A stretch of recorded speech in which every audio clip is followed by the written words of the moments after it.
The narcissist is a complex character. They have so many flaws. They keep thinking this one thing about you, and this one thing is what keeps them connected to you. This is something that actually is so delusional in their thinking. Of course it's delusional. It's a narcissist's way of thinking, a narcissist's way of seeing things. Stay tuned for the video because I'm going to talk all about this.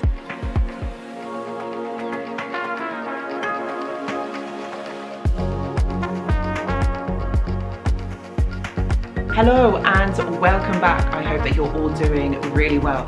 So in today's video, I'm going to be talking about what the narcissist keeps thinking, particularly after the relationship has finished. And this is something that they cannot stop thinking. They believe this.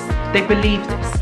So it's all about this fantasy thinking that they have, their perceptions about you, the way that they relate to others, the way that they understand emotions. This is what they keep thinking, okay? And I'm going to reveal all of this in the video. So the narcissist, the way that they think is not the same way that we do.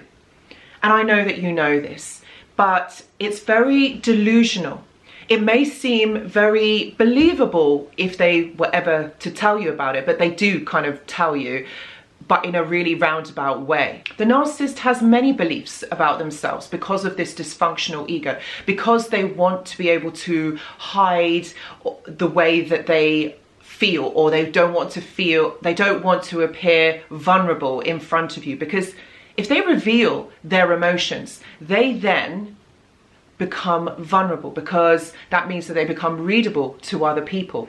And narcissists are not going to do that. They don't do that because it just renders them as though they believe that somebody else has power over them. We're not in these power dynamics. Nobody wants to have power over anybody else unless you're a narcissist. What is going on here is that the narcissist is thinking that they own you. This is about a transactional relationship that they have with everybody. Okay, so there's a few things that they think, but this first one is all about the transactional value that you provide the narcissist. The narcissist is all about attention, emotional validation. They need this. They need this to feel superior. They need this to feel strong. This is what boosts their confidence. This is what boosts that entitlement. There's various levels of supply.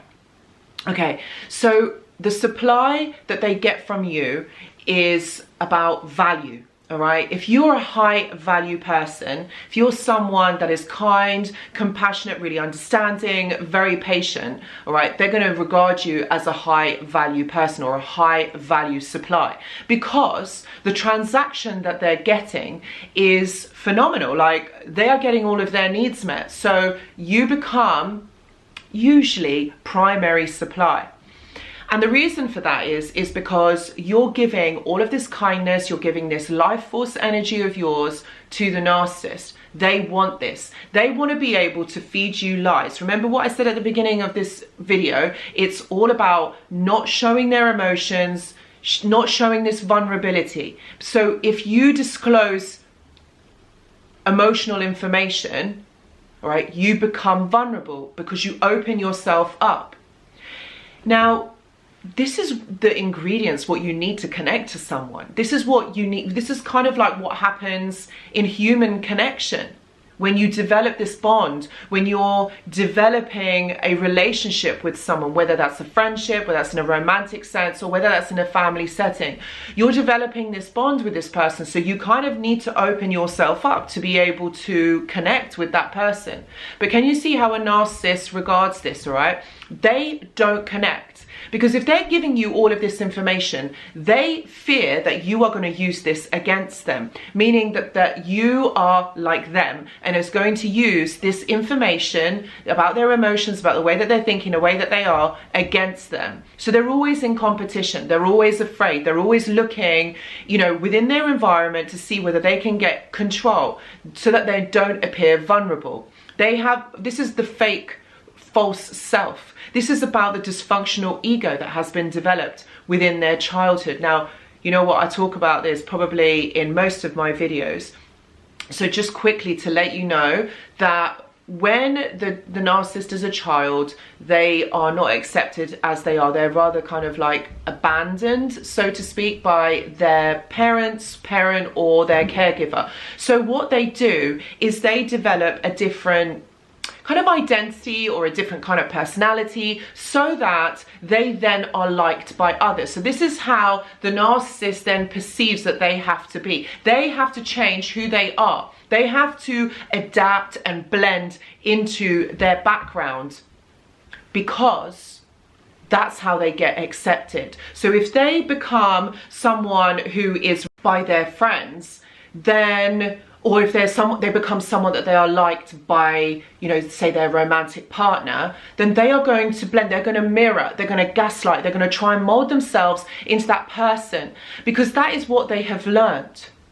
So this is why they need someone who is patient, someone who is compassionate, understanding, and really kind towards them, because then they don't have to work so hard to have to blend themselves to be somebody else.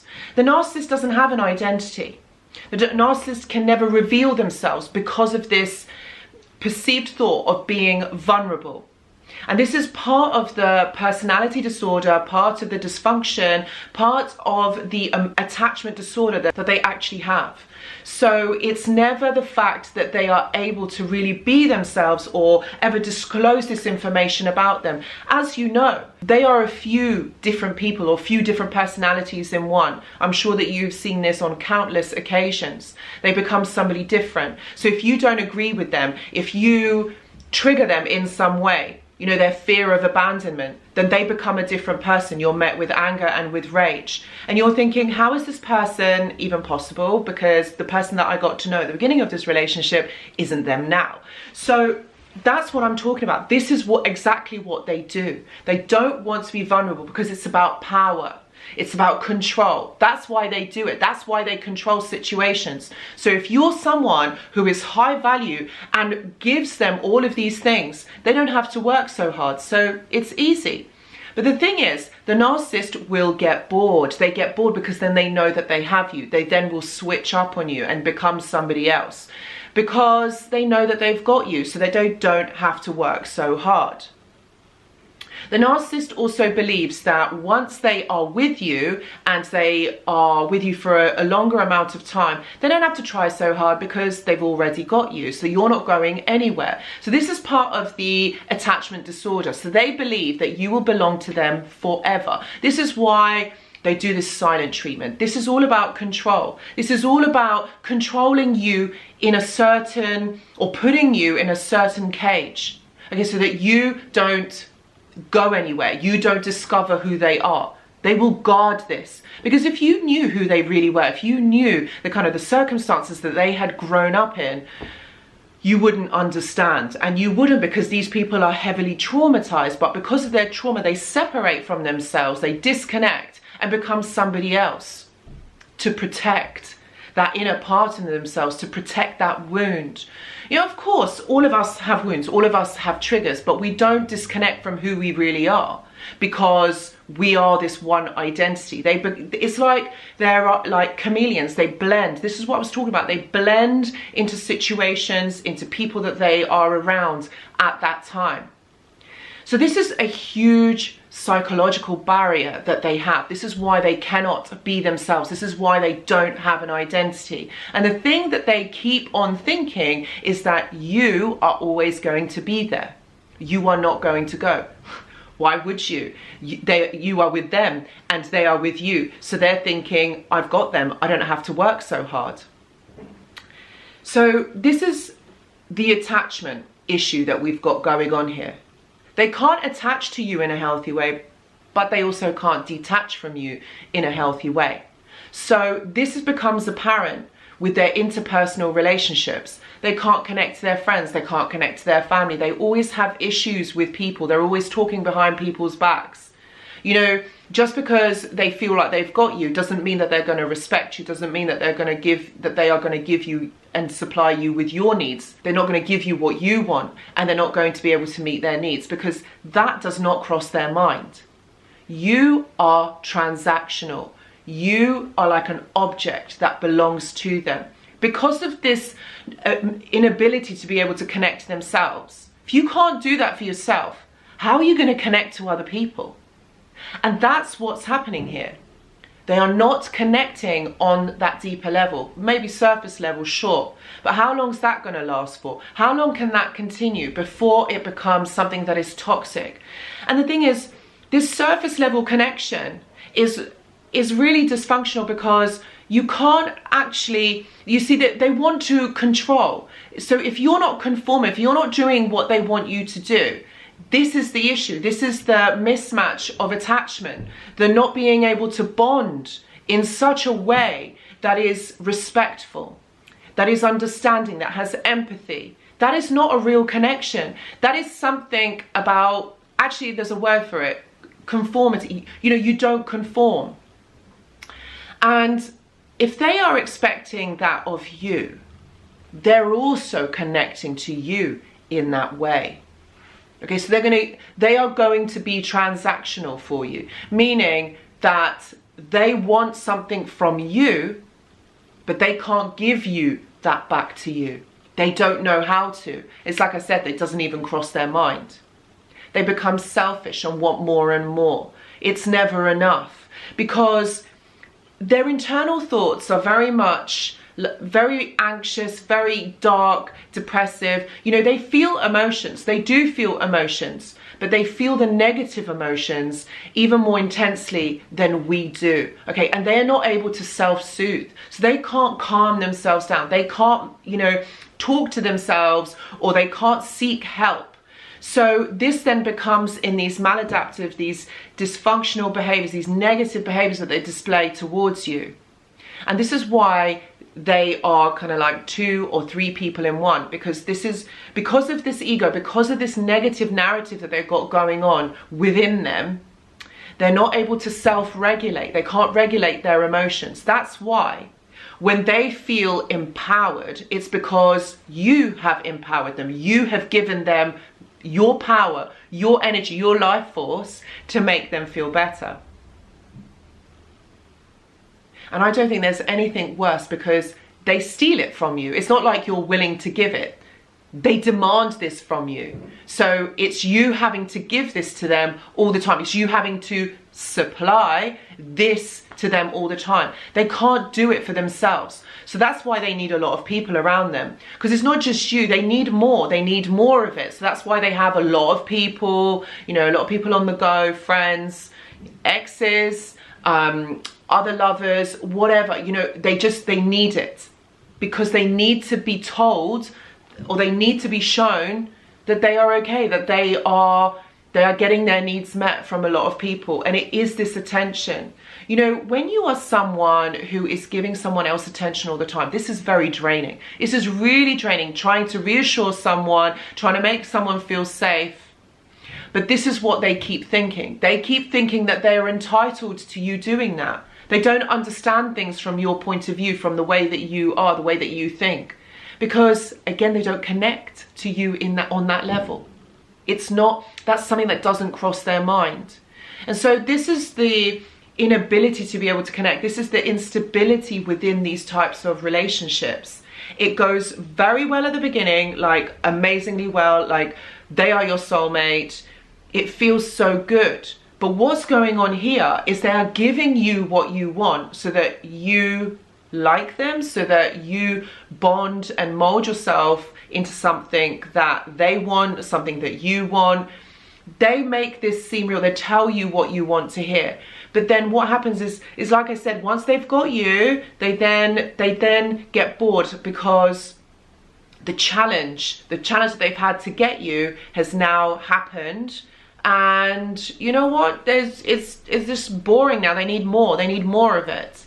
And so when they have these different types of supply, obviously someone who is high value becomes a primary supply, because it's going to be something that is there for them all the time.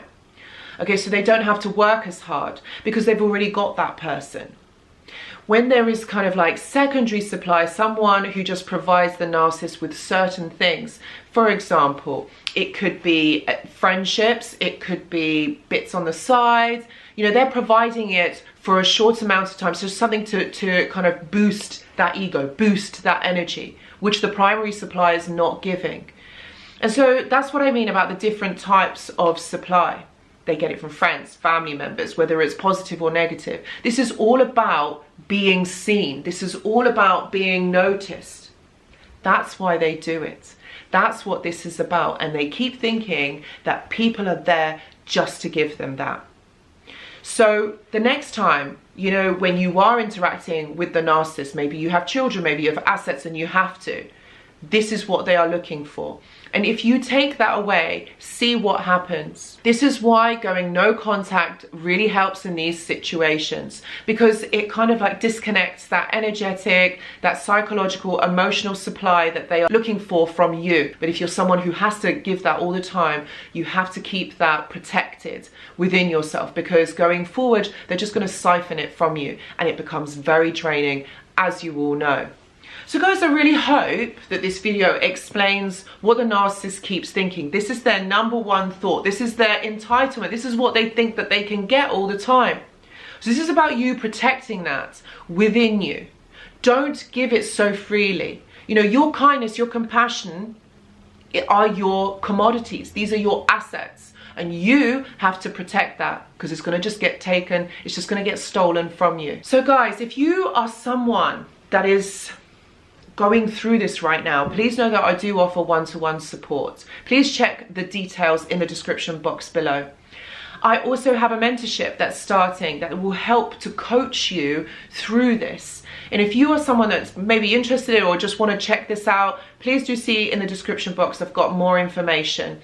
And also I do have a journal club. If you are someone who wants to work through these things, you know, I post a journal prompt every Monday. So join a supportive community, and this will really help if you are someone that is already engaging, you know, in therapy or counseling. This would work great alongside that. So guys, thank you so much for watching, and I will see you in the next video. Goodbye.